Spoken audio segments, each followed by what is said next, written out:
जय श्री हरि, जय श्री कृष्ण। श्रीमद् भगवद गीता 11वें अध्याय का महात्म। श्री महादेव जी कहते हैं, प्रिय, गीता के वर्णन से संबंध रखने वाली कथा और विश्व रूप अध्याय के पावन महात्म्य को सुनो। हे विशाल नेत्रों वाली पार्वती, इस अध्याय के महात्म को पूरा वर्णन नहीं किया जा सकता। इसके संबंध में कई कथाएं हैं। उनमें से एक कथा कहता हूँ। प्रंडा नदी के तट पर मेंकर नाम से विख्यात एक बहुत बड़ा नगर है। उसकी चारों दीवार और द्वार बहुत ऊंचे हैं। वहाँ बड़े बड़े विश्राम गृह हैं, जहाँ के सोने के खंभे शोभा बढ़ा रहे हैं। उस नगर में श्रीमान सुखी, शांत, सदाचारी और जितेंद्रिय मनुष्यों का निवास है। वहाँ हाथ में शारंग नामक धनुष धारण करने वाले जगदीश्वर भगवान विष्णु विराजमान हैं। वे परब्रह्म के साकार स्वरूप हैं। उनका गौरवपूर्ण श्री विग्रह भगवती लक्ष्मी के नेत्र कमलों द्वारा पूजित होता है। भगवान की वह झांकी वामन अवतार की है। मेघ के समान उनका श्याम वर्ण तथा कोमल आकृति है। वक्षस्थल पर श्री वत्स का चिन्ह शोभा पाता है। वे कमल और वनमाला से सुशोभित है। अनेक प्रकार के आभूषणों से सुशोभित हो भगवान वामन रत्न से युक्त समुद्र में सदृश जान पड़ते हैं। पीताम्बर से उनके श्याम विग्रह की कांति ऐसी प्रतीत होती है मानो चमकती हुई बिजली से घिरा हुआ मेघ शोभा पा रहा हो। उस भगवान वामन का दर्शन करके जीव जन्म और संसार के बंधन से मुक्त हो जाता है। उस नगर में मेखला नामक महान तीर्थ है, जिसमें स्नान करके मनुष्य शाश्वत वैकुंठ को प्राप्त होता है। वहाँ जगत के स्वामी करुणा के सागर भगवान नरसिंह का दर्शन करने से मनुष्य के 7 जन्मों के किए घोर पाप से छुटकारा पा जाता है। जो मनुष्य मेखला में गणेश जी का दर्शन करता है, वह सदा दुस्तर विघ्नों से पार हो जाता है। उसी मेघकरण नगर में एक श्रेष्ठ ब्राह्मण थे, जो ब्रह्मचर्य परायण, ममता और अहंकार से रहित, वेद शास्त्रों में प्रवीण, जितेंद्रिय तथा भगवान वासुदेव के शरणागत थे। उनका नाम सुनंद था। प्रिय, वे शारंग धनुष धारण करने वाले भगवान के पास गीता के 11वें अध्याय विश्व रूप दर्शन का पाठ किया करते थे। उस अध्याय के प्रभाव से उन्हें ब्रह्म ज्ञान की प्राप्ति हो गई थी। परमानंद संदोह से पूर्ण उत्तम ज्ञानमयी समाधि के द्वारा इंद्रियों के अंतर्मुख हो जाने के कारण वे निश्चल स्थिति को प्राप्त हो गए थे, जो सदा जीवन मुक्त योगी की स्थिति में रहते थे। एक समय जब बृहस्पति सिंह राशि में स्थित थे, महायोगी सुनंद ने गोदावरी तीर्थ की यात्रा आरंभ की। वे क्रमशः विरज तीर्थ, तारा तीर्थ, कपिल संगम, अष्ट तीर्थ, कपिला द्वार, नरसिंहवन, अंबिकापुरी और करस्थानपुर आदि क्षेत्रों में स्नान और दर्शन करते हुए विवाद मंडल नामक एक नगर में आए। वहां उन्होंने प्रत्येक घर में जाकर अपने ठहरने के लिए स्थान मांगा, परंतु कहीं पे भी उन्हें स्थान नहीं मिला। अंत में गांव के मुखिया ने उन्हें बहुत बड़ी धर्मशाला दिखा दी। ब्राह्मण ने साथियों सहित उसके भीतर जाकर रात में निवास किया। सवेरा होने पर उन्होंने अपने को तो धर्मशाला के बाहर पाया, किंतु उनके साथी नहीं दिखाई दिए। वे उन्हें खोजने के लिए चले। इतने में ही उनकी मुखिया से भेंट हो गई। मुखिया ने कहा, मुनिश्रेष्ठ, तुम सब प्रकार से दीर्घायु जान पड़ते हो। सौभाग्यशाली तथा पुण्यवान पुरुषों में तुम सबसे पवित्र हो। तुम्हारे साथी कहाँ गए? कैसे इस भवन से बाहर हुए? इसका पता लगाओ। मैं तुम्हारे सामने इतना ही कहता हूँ कि तुम्हारे जैसा तपस्वी मुझे दूसरा कोई नहीं दिखाई देता। विप्रवर, तुम्हें किस महामंत्र का ज्ञान है? किस विद्या का आश्रय लेते हो और किस देवता की दया से तुम्हें अलौकिक शक्ति प्राप्त हो गई है? ब्राह्मण देव, कृपा करके इस गांव में रहो। मैं तुम्हारी सब प्रकार से सेवा करूंगा। ये कहकर मुखिया ने मुनीश्वर सुनंद को अपने गांव में ठहरा लिया। वह दिन रात बड़ी भक्ति से उसकी सेवा करने लगा। जब 7-8 दिन बीत गए, तब एक दिन प्रातःकाल आकर वह बहुत दुखी हो महात्मा के सामने रोने लगा और बोला, हाय, आज रात में राक्षस ने मेरे पुत्र को खा लिया। मेरा पुत्र बड़ा ही गुणवान और भक्तिमान था। सुनंद ने पूछा, कहाँ है वह राक्षस और किस प्रकार तुम्हारे पुत्र का भक्षण किया है? क्या बोला, ब्राह्मण देव, इस नगर में एक बड़ा भारी नरभक्षी राक्षस रहता है। वह प्रतिदिन आकर इस नगर के मनुष्यों को खा लिया करता था। तब एक दिन समस्त नगरवासियों ने मिलकर उससे प्रार्थना की कि हे राक्षस, तुम हम सब लोगों की रक्षा करो। हम तुम्हारे लिए भोजन की व्यवस्था कर देते हैं। यहाँ बाहर के जो पार्थिव रात में आकर नींद लेंगे, उनको खा जाना। इस प्रकार नागरिक मनुष्यों ने गांव के मुझ मुखिया द्वारा इस धर्मशाला में भेजे हुए पथिकों को ही राक्षस का आहार निश्चित किया। अपने प्राणों की रक्षा करने के लिए उन्हें ऐसा करना पड़ा। आप भी अन्य राहगीरों के साथ इस घर में आकर सोए थे, किंतु राक्षस ने उन सबको तो खा लिया, केवल तुम्हें छोड़ दिया। हे ब्राह्मण श्रेष्ठ, तुम में ऐसा कौन सा प्रभाव है, इस बात को तुम ही जानते हो। इस समय मेरे पुत्र का मित्र आया था, किंतु मैं उसे पहचान ना सका। वह मेरे पुत्र को बहुत प्रिय था, किंतु अन्य राहगीरों के साथ उसे भी मैंने उसी धर्मशाला में भेज दिया। मेरे पुत्र ने जब सुना कि मेरा मित्र भी उसी में प्रवेश कर गया है, तब वह उसे वहां से लेकर आने के लिए गया, परंतु राक्षस ने उसे भी खा लिया।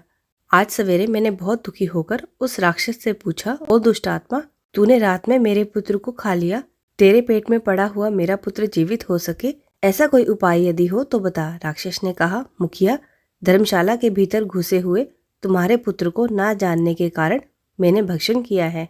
अन्य पथिकों के साथ तुम्हारा पुत्र भी अनजाने में मेरा ग्रास बन गया। वह मेरे उदर में जिस प्रकार जीवित और रक्षित रह सकता है, वह उपाय स्वयं विधाता ने ही कर दिया है। जो ब्राह्मण सदा गीता के 11वें अध्याय का पाठ करता हो, उसके प्रभाव से मेरी मुक्ति हो सकती है और मरे हुए को पुनः जीवन प्राप्त होगा। यहाँ कोई ब्राह्मण रहते हैं जिनको मैंने एक दिन धर्मशाला से बाहर कर दिया था। वे निरंतर गीता के 11वें अध्याय का जप किया करते हैं। इस अध्याय के मंत्र से 7 बार अभिमंत्रित करके यदि मेरे ऊपर जल का छींटा दें तो निसंदेह मेरा शाप से उद्धार हो जाएगा। इस प्रकार उस राक्षस का संदेश पाकर मैं तुम्हारे निकट आया हूँ। ग्रामपाल बोला, हे ब्राह्मण, पहले इस गांव में कोई किसान ब्राह्मण रहता था। एक दिन वह अघानी के खेत की क्यारियों की रक्षा करने में लगा था। वहां से थोड़ी दूर पर एक बहुत बड़ा गिद्ध किसी राही को मारकर खा रहा था। उसी समय एक तपस्वी कहीं से आ निकले, जो उस राही के लिए दूर से ही दया दिखाते आ रहे थे। गिद्ध उस राही को खाकर आकाश में उड़ गया। तब उस तपस्वी ने उस किसान से कहा, ओ दुष्ट हलवाहे, तुझे धिक्कार है, तू बड़ा ही कठोर निर्दयी है। दूसरे की रक्षा से मुंह मोड़कर केवल पेट पालने के धंधे में लगा है। तेरा जीवन नष्ट प्राय है। अरे, शक्ति होते हुए भी जो चोर, दाढ़ वाले जीव, सर्प, शत्रु, अग्नि, विष, जल, गिद्ध, राक्षस, भूत तथा बेताल आदि के द्वारा घायल हुए मनुष्यों की उपेक्षा करता है, वह उनके वध का फल पाता है। जो शक्तिशाली होकर भी चोर आदि के चंगुल में फंसे हुए ब्राह्मण को छुड़ाने की चेष्टा नहीं करता, वह घोर नरक में पड़ता है और पुनः भेड़िए की योनि में जन्म लेता है। जो वन में मारे जाते हुए गिद्ध और व्याघ्र की दृष्टि में पड़े हुए जीव की रक्षा के लिए छोड़ो छोड़ो की पुकार करता है, वह परम गति को प्राप्त होता है। जो मनुष्य गाय की रक्षा के लिए व्याघ्र, भील तथा दुष्ट राजाओं के हाथ से मारे जाते हैं, वे भगवान विष्णु के परम पद को प्राप्त होते हैं, जो योगियों के लिए भी दुर्लभ है। सहस्त्र अश्वमेव और 100 वाजपेयी यज्ञ मिलकर शरणागत रक्षा की 16वीं कला के बराबर भी नहीं हो सकते।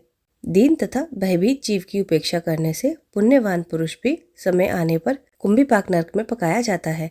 तूने दुष्ट गिद्ध के द्वारा खाए जाते हुए राही को देखकर उसे बचाने में समर्थ होते हुए भी उसकी रक्षा नहीं की। इससे तू निर्दयी जान पड़ता है, अतः तू राक्षस हो जा। हलवाहा बोला, महात्मन, मैं यहाँ उपस्थित अवश्य था, किंतु मेरे नेत्र बहुत देर से खेत की रक्षा में लगे थे, अतः पास होने पर भी गिद्ध के द्वारा मारे जाते हुए इस मनुष्य को मैंने नहीं देखा। अतः मुझ दिन पर आपको अनुग्रह करना चाहिए। तपस्वी ब्राह्मण ने कहा, जो प्रतिदिन गीता के 11वें अध्याय का जप करता है, उस मनुष्य के द्वारा अभिमंत्रित जल जब तुम्हारे मस्तक पर पड़ेगा, उस समय तुम्हें श्राप से छुटकारा मिल जाएगा। यह कहकर तपस्वी ब्राह्मण चले गए और वह हलवाहा राक्षस हो गया। अतः द्विजश्रेष्ठ, तुम चलो और 11वें अध्याय से तीर्थ के जल को अभिमंत्रित करो, फिर अपने ही हाथ से उस राक्षस के मस्तक पर छिड़क दो। मुखिया की ये सारी प्रार्थना सुनकर ब्राह्मण के हृदय में करुणा भर आई। वे बहुत अच्छा कहकर उसके साथ राक्षस के निकट गए। वे ब्राह्मण योगी थे। उन्होंने विश्व रूप दर्शन नामक 11वें अध्याय से जल अभिमंत्रित करके उस राक्षस के मस्तक पर डाला। गीता के 11वें अध्याय के प्रभाव से वह राक्षस शाप से मुक्त हो गया। उसने राक्षस देह का परित्याग करके चतुर्भुज धारण कर लिया और उसने जिन सहस्त्र प्राणियों का भक्षण किया था, वे भी शंख, चक्र और गदा धारण किए हुए चतुर्भुज रूप हो गए। तत्पश्चात वे सभी विमान पर सवार हुए। मुखिया ने राक्षस से कहा, निशाचर, मेरा पुत्र कौन है, उसे दिखाओ। उसके यूं कहने पर दिव्य बुद्धि वाले राक्षस ने कहा, ये जो तमाल के समान श्याम, 4 भुजाधारी, मणिक के मुकुट से सुशोभित तथा दिव्य मणियों के बने हुए कुंडलों से अलंकृत है, हार पहनने के कारण जिनके कंधे मनोहर प्रतीत होते हैं, जो सोने के भुजबंदों से विभूषित कमल के समान नेत्र वाले, हाथ में कमल लिए हुए हैं और दिव्य विमान पर बैठकर देव तत्व को प्राप्त हो चुके हैं, इन्हीं को अपना पुत्र समझो। यह सुनकर मुखिया ने उसी रूप में अपने पुत्र को देखा और उसे अपने घर ले जाना चाहा। यह देख उसका पुत्र हंस पड़ा और कहने लगा। पुत्र बोला, मुखिया, कई बार तुम भी मेरे पुत्र बन चुके हो और मैं भी तुम्हारा पुत्र था, किंतु अब देवता हो गया हूँ। इन ब्राह्मण देवता के प्रसाद से बैकुंठ धाम को जाऊंगा। देखो, यह निशाचर भी चतुर्भुज रूप को प्राप्त हो गया है। 11वें अध्याय के माध्यम से यह सब लोगों के साथ श्री विष्णु धाम को जा रहा है। अतः तुम भी इन ब्राह्मण देव से गीता के 11वें अध्याय का अध्ययन करो और निरंतर उसका जप करते रहो। इसमें संदेह नहीं कि तुम्हारी भी ऐसी ही उत्तम गति होगी। तात मनुष्यों के लिए साधु पुरुषों का संग सर्वथा दुर्लभ है, वह भी इस समय तुम्हें प्राप्त है। अतः अपना अभीष्ट सिद्ध करो। धन, भोग, दान, यज्ञ, तपस्या और पूर्व कर्मों से क्या लेना है। विश्व रूप अध्याय के पाठ से ही परम कल्याण की प्राप्ति हो सकती है। सच्चिदानंद स्वरूप श्री कृष्ण नामक ब्रह्म के मुख से कुरुक्षेत्र में अपने मित्र अर्जुन के प्रति जो अमृतमय उपदेश निकला था, वही श्री विष्णु का परम तात्विक रूप है। तुम उसी का चिंतन करो। वह मोक्ष के लिए प्रसिद्ध रसायन, संसार भय से डरे हुए मनुष्यों की आदि व्याधि का विनाशक तथा अनेक जन्म के दुखों का नाश करने वाला है। मैं उसके सिवा दूसरे किसी साधन को नहीं देखता, अतः उसी का अभ्यास करो। महादेव जी कहते हैं, यह कहकर वह सबके साथ श्री विष्णु के परम धाम को चला गया। तब मुखिया ने ब्राह्मण के मुख से उस अध्याय को पढ़ा। फिर वे दोनों ही उसके महात्म से विष्णु धाम को चले गए। हे पार्वती, इस प्रकार तुम्हें 11वें अध्याय के महात्म की कथा सुनाई है। इसके श्रवण मात्र से महान पातकों का नाश हो जाता है। जय श्री हरि, जय श्री विष्णु।